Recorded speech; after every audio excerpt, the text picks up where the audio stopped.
देखो, तो अपन को क्वेश्चन बोल रहा है a man with blood group A marries, तो अपन को बोल रहा है कि एक मैन है, ठीक है, उसका ब्लड ग्रुप क्या है, ब्लड ग्रुप है ए।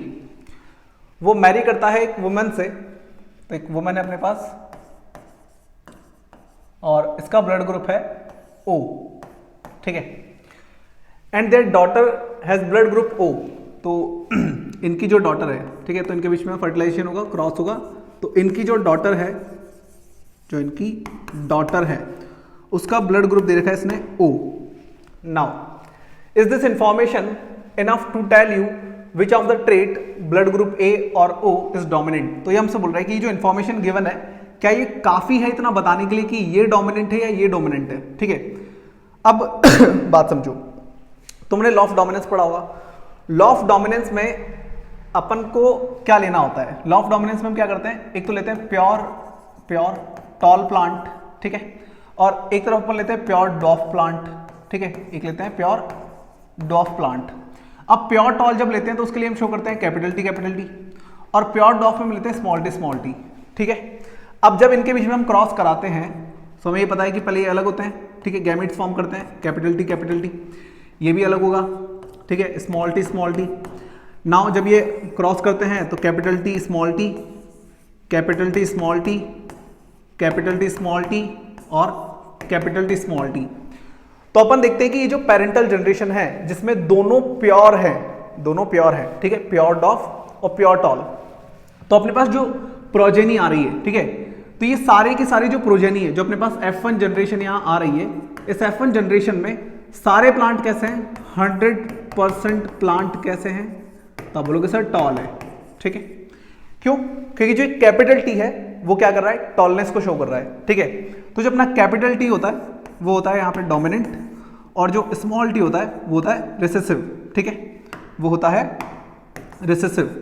अब डोमिनेंट का चक्कर ये कि डोमिनेंट जो है ना, डोमिनेंट वो चाहे होमोजाइगस केस हो, इसमें भी खुद को एक्सप्रेस करता है, तो यहां भी प्लांट टॉल होगा, या फिर हेट्रोजाइगस केस हो, मतलब ये वाला कैपिटल टी स्मॉल टी, इसमें भी ये टॉल ही होगा। अब अगर डॉफ वाला प्लांट आना है तो जो रेसेसिव होता है वो सिर्फ होमोजाइगस कंडीशन में ही खुद को एक्सप्रेस कर पाता है, बस इसी केस में प्लांट डॉफ हो सकता है, इसके अलावा डॉफनेस नहीं हो सकती। अब मुझे पता करना है कि ब्लड ग्रुप ओ या ए, ये जो दोनों ब्लड ग्रुप है इनमें से कौन सा डोमिनेंट है। ये पता करने के लिए हमारे पास यहां पे जो जीन्स होने चाहिए वो प्योर फॉर्म में होने चाहिए, ठीक है। अब मुझे ये नहीं पता कि यहां जो मैन का ब्लड ग्रुप ओ है इसको कंट्रोल करने वाला जो ट्रेट है, ठीक है, उसमें जीन्स किस टाइप के है, मुझे यहां पे जीन्स का इंफॉर्मेशन गिवन ही नहीं है, बस ब्लड ग्रुप गिवन है। अब ब्लड ग्रुप जो ए है, ये ब्लड ग्रुप ए, अब हमने ये पढ़ा था कि जैसे ये टॉलनेस है, तो टॉलनेस के लिए यहां पे कितने जीन है, 2, ठीक है, कैपिटल टी। वैसे यहां पे ब्लड ग्रुप शो करने के लिए ये जो ब्लड ग्रुप ए है ये कब हो सकता है, ठीक है, ब्लड ग्रुप ए कब हो सकता है। तो देखो अपने पास 4 टाइप के ब्लड ग्रुप होते हैं, एक होता है ए ब्लड ग्रुप, एक होता है बी ब्लड ग्रुप, एक होता है ए बी ब्लड ग्रुप और एक होता है ओ ब्लड ग्रुप, ठीक है। अब बहुत अच्छे से समझना पूरे क्वेश्चन को, अभी क्लियर हो जाएगा, कुछ भी नहीं है इसमें, ठीक है। तो ये जो ब्लड ग्रुप ए है ये होता है डोमिनेंट, ब्लड ग्रुप बी ये भी होता है डोमिनेंट, ठीक है। अब ए भी डोमिनेंट है, बी भी डोमिनेंट है, तो ये क्या होगा, ये बाय डोमिनेंट होगा, ठीक है, ये भी डोमिनेंट में आएगा, बट इसकी बात हम अभी नहीं करेंगे क्योंकि ये 12th क्लास का है। सो ये एक ब्लड ग्रुप है। अब यहां जो ब्लड ग्रुप ओ है ये होता है रेसेसिव। अब हमने क्या बोला, रेसेसिव तभी अपने आप को शो कर सकता है जब होमोजाइगस केस हो, है ना। अब हमने यह बोला कि ये जो डॉटर का ब्लड ग्रुप है वो ओ है। अब बात सुनो, जैसे टॉलनेस को कंट्रोल करने के लिए कैपिटल टी हम जीन्स यूज करते हैं, वैसे ही ब्लड ग्रुप को शो करने के लिए, ब्लड ग्रुप को शो करने के लिए अपने पास जो जीन होता है, उसके लिए अपन आई यूज करते हैं, ठीक है, आई और स्मॉल आई, ठीक है। जैसे अपने पास कैपिटल टी स्मॉल टी होता है, ठीक है, जैसे अपने पास कैपिटल टी स्मॉल टी होता है, एक डोमिनेंट एक रेसेसिव, वैसे अपने पास एक कैपिटल आई होता है, एक स्मॉल आई होता है, ये ब्लड ग्रुप शो करते हैं, ठीक है। ब्लड ग्रुप कैसा होने वाला है, जो न्यू प्रोजेनी आने वाली है उसका। अब बात समझो, ये जो ब्लड ग्रुप आई है, ये जो आई है, ठीक है, ये तो होता है डोमिनेंट, और ये वाला होता है रिसेसिव क्योंकि वो स्मॉल है, स्मॉल टी रिसेसिव होता है। अब ये जो ब्लड ग्रुप आई है जो ब्लड ग्रुप आई है ये डोमिनेंट है और ये रिसेसिव है। तो जो ब्लड ग्रुप ए है, ब्लड ग्रुप ए कौन कौन से केस में हो सकता है, मतलब ब्लड ग्रुप ए के लिए कौन कौन से कंडीशंस बन सकती है। अब ब्लड ग्रुप ए अगर है तो इस मैन के अंदर, जैसे यहां पे कैपिटल टी है, तो यहां पे कौन से टाइप के जीन्स हो सकते हैं। देखो अब इसके लिए दो केस है। अब यहां पे या तो ऐसा हो सकता है कि ये जो दोनों हैं वो दोनों ही ए वाले हों, आई ए और आई ए, ठीक है, तो भी इसका ब्लड ग्रुप ए होगा क्योंकि ए डोमिनेंट है ना भाई। तो डोमिनेंट या तो कैपिटल में खुद को शो कर पाता है या फिर स्मॉल होगा तब भी शो कर पाता है, कैपिटल टी स्मॉल टी।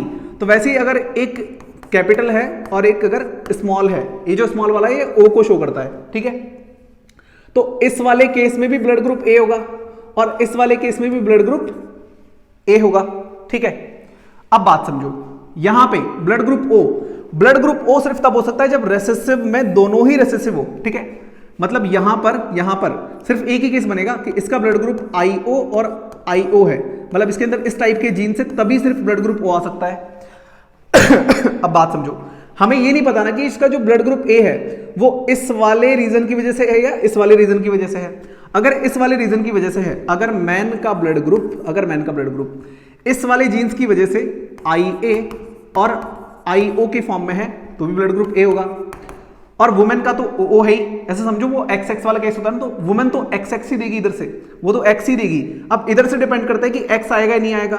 अब डॉटर का ब्लड ग्रुप अगर ओ है, इसका मतलब इधर से ओ आया है, बात समझो ना भाई। ये वाला केस तो हो ही नहीं सकता क्योंकि अगर ये आगे जाता, अगर आई ए आगे जाता तो ए डोमिनेंट है तो इसका ब्लड ग्रुप ए होता। अब ये पूछ रहा है हमसे कि इज दिस इंफॉर्मेशन, जो इसने इंफॉर्मेशन दी थी कि इसका ब्लड ग्रुप ए है, इसका ओ है और इसका ओ है, तो is this information is enough to tell you which of the trait blood group A और ओ इज डोमिनेंट। तो भैया डोमिनेंट और रिसेसिव अगर हमें पता करने हैं तो उसके लिए हमारे पास सबसे पहले तो जो कंडीशन है वो प्योर वाली होनी चाहिए, ठीक है। जो पेरेंटल जो होती है जनरेशन, उसमें प्योर जीन्स होनी चाहिए आपके पास, जैसे यहां पे है। लेकिन यहां पे तो हमें जीन्स की कोई इंफॉर्मेशन ही नहीं दे रखी, तो इसका मतलब ये जो इंफॉर्मेशन गिवन है इट इज नॉट इनफ। तो इसका आंसर क्या है, this information is not enough, this information is not enough, ठीक है।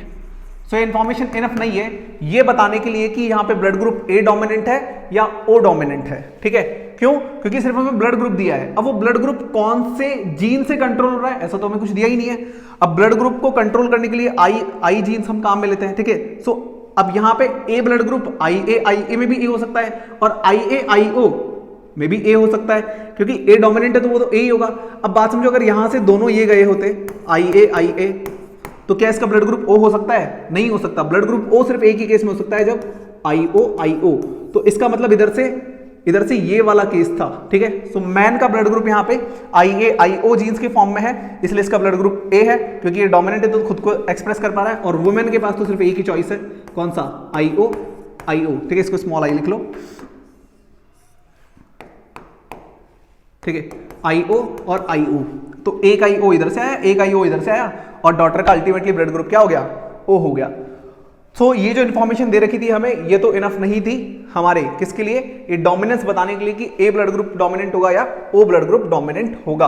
और जो अल्टीमेटली हमारे पास मैन का यहाँ पे ब्लड ग्रुप होगा वो होगा आई ओ जीन्स के फॉर्म में, और अल्टीमेटली ब्लड ग्रुप ए हो जाएगा क्योंकि ए डोमिनेंट है। और जो यहाँ पे वाइफ है, ठीक है, यहाँ पे जो वुमेन है उनका ब्लड ग्रुप ओ है, तो यहाँ पे तो जीन्स आई ओ के फॉर्म में ही हो सकते हैं, क्योंकि ओ तभी एक्सप्रेस हो सकता है जब दोनों ही रेसेसिव हों, ठीक है। बात समझ गए? सो ये इंफॉर्मेशन इनफ नहीं थी और रीजन हमने दे दिया। ऐसा क्यों है? इन जीन्स की वजह से। क्लियर है? आई होप आपको ये क्वेश्चन बहुत अच्छे से क्लियर हो गया होगा, ठीक है। बाय।